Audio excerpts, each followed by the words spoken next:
How to read people's minds, dear. Share your thoughts in the comments. Don't forget to like and subscribe. Turn on notifications so you never miss an update. That shows you are a divine. 1. This isn't just another video for the feed, but another piece of content, a scroll you share. This was made for someone like you in the mind, someone who's tired, maybe not in body but in spirit. Someone who needs to hear that their quiet strength matters even when it's unseen.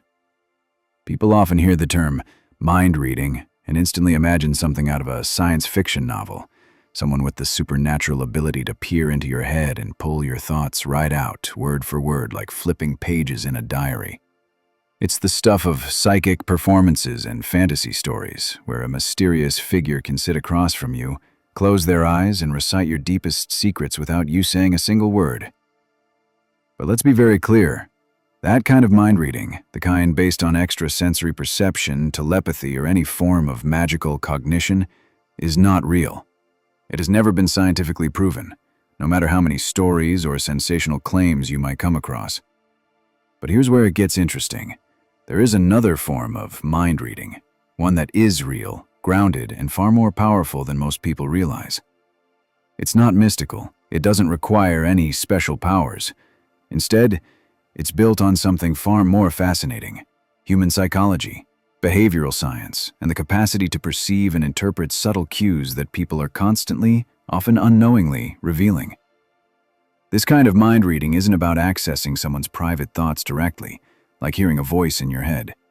Rather, it's the practiced ability to read what others are showing you through 1,000 little signs. It's about watching a flicker of uncertainty flash across someone's face for half a second when they hear bad news, or noticing a sudden change in tone when they talk about something they claim not to care about. It's catching the minor hesitation before they answer, the tension in their jaw, the way their eyes dart to the left, or their hands grip the edge of a table. It's understanding how the body speaks when the words aren't telling the full story. Real mind reading is the art of decoding people, not through magic, but through meticulous attention to their behavior. It's rooted in the science of micro-expressions, those lightning-fast emotional reactions that flicker across the face before we consciously control them.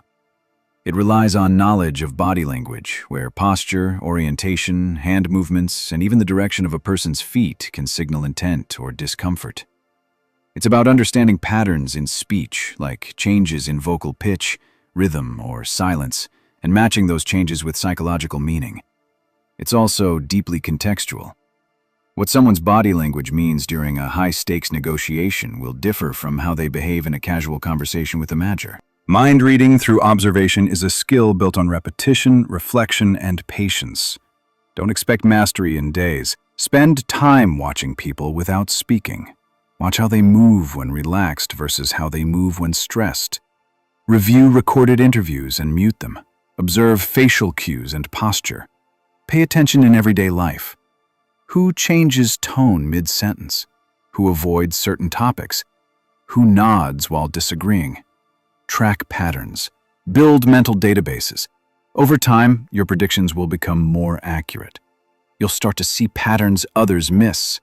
You'll know when someone is faking confidence, hiding fear, or secretly wanting to speak but feeling silenced. 11. Those who truly master the art of reading others, the real mind readers, the ones who have sharpened their perception and tuned themselves to emotional frequencies most people overlook, understand a profound truth. This ability is not meant to be used as a weapon. It is not about controlling people, outsmarting them, or bending their emotions to your will. That's not mind reading. That's manipulation. And manipulation is cheap. It's a shortcut that sacrifices trust for power, insight for advantage. But the real mind reader doesn't walk that path. Instead, they choose a more disciplined and humane route. Their goal isn't dominance, it's awareness. They want to understand, not to exploit. Because when you truly understand how someone is feeling, when you catch the subtle signals of discomfort in their posture, or sense the tension hiding in their carefully chosen words, you gain something much more meaningful than influence. You gain the ability to respond with empathy, with accuracy, and with care. This kind of awareness becomes a tool for connection. You learn to see pain not after it erupts in anger or silence, but while it's still small, while it's still just a flicker in someone's eyes or a hesitation in their voice. You can detect sadness before it hardens into depression and worry before it spirals into panic. You become someone who notices not just what is said, but what is felt. And in doing so, you become someone others feel safe around, someone who understands them even when they can't explain themselves. This depth of perception also makes it easier to sense dishonesty, not in a cynical, suspicious way, but in a discerning, thoughtful one. You might hear someone say, "I'm fine," and recognize that their tone lacks congruence. You might watch their gestures freeze ever so slightly, or notice that they're blinking more rapidly than usual. These signals don't scream lie, but they whisper, "There's more here." And as you get better at listening to those whispers, you begin to uncover truths most others miss. But with that insight comes responsibility. The more skilled you become at reading people, the more power you hold. Not power over them, but power with them. The power to guide a conversation with sensitivity. The power to but not by a trained observer, not by someone who's made it their mission to really see people. Even the subtlest physical cues become meaningful when placed in the right context. A foot tapping nervously under the table, a hand clenched too tightly around a coffee cup, a blink that comes too quickly, a voice that trembles for just a fraction of a second. These signals are not isolated. They're chapters in a story being written in real time, a story about what a person is experiencing on the inside while trying to hold it all together on the outside. That's the true essence of reading people. Mind reading, in this sense, is not about supernatural abilities or science fiction fantasies. It's not about decoding thoughts like lines of text in someone's mind. It's about seeing what others miss. It's about observing more closely, more compassionately, more consistently than most people bother to. It's about paying attention to human beings not as noise to ignore, but as books to read. Every word, every pause, every visible and invisible shift adding to the emotional narrative they're living. This ability doesn't come overnight. It's a slow sharpening of attention. You start by noticing big patterns, obvious discomfort, large emotional swings, open body language. But over time, you begin to see the fine print.